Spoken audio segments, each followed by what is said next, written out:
মেয়েটা ইন্টারেস্টিং আছে, তবে মরিচের মতো ঝাঁঝালো।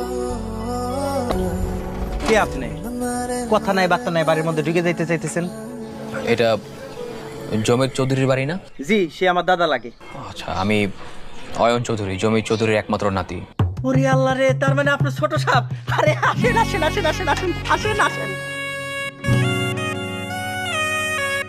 26 বছর ধরে তোমার বাবা এই গ্রামে পা রাখেনি, তুমি হঠাৎ করে অমাবস্যা চাঁদের মতো উদয় হলে কি করে? 26 বছর অনেক বড় একটা সময় দাদু, কিন্তু তবুও তো আমি একা এসেছি। কই, আপনি তো কখনো ডাকেননি। যে ভুল করে তাকে ক্ষমা করা যায়, যে ভুল করে স্বীকার করে না তাকে ক্ষমা করা যায় না।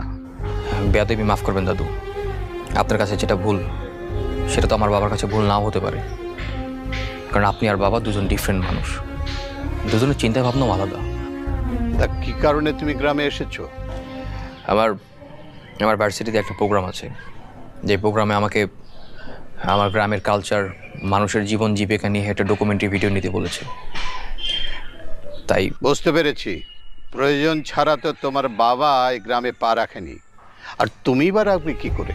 ঠিক আছে, থাকো, ঠিকঠাক মতো তোমার কাজ শেষ করে এখান থেকে বিদায় হও। কিছু মনে করবেন না ছোট সাহেব, দাদা দান একটু এমনই। আমার ব্যাগটা দেন, আসেন, আপনারা থাকার ঘর আমি দেখাই দিতেছি, আসেন।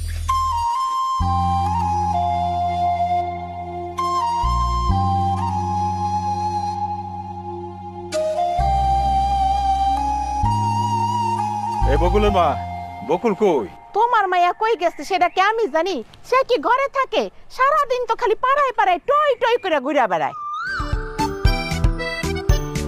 ওই যে আইছে নবাবজাদি। আই, তুই কই আসলি? আমি একটু সাইকেল চালানো শিখতেছি আব্বা। ওই মাইয়া মানুষের সাইকেল চালানোর কি কাম? তোর না কইছি ঘর বাড়ির কাম করতে? তো করি না আমি। আসো, দিনকান ভালো না, এরকম সন্ধ্যা রাত কইরা বাড়ির বাইরে থাকা ঠিক না। আচ্ছা, এত আদর্শ ভাগ না দেখায়া ভালো পোলা দেখা মায়ের বিয়া দিয়া দাও, তা না হলে যখন অঘটনটা গড়াইবো তখন কাইন্দা কুল পাইবা না। কেডা বিয়া করব? আমি বিয়া করুম না। আমি আমার আব্বার ছাড়া কোনো জায়গা যাব না। না আব্বা? আরে মা, সারা জীবন আমি তোরে বুকের কাছে রাখি, বিয়ে দেবো না, কোথাও যাইতে দেবো না। কত ডং, বিয়া করুম না। দেখছো কেমন করে? ঘরের ভিতরে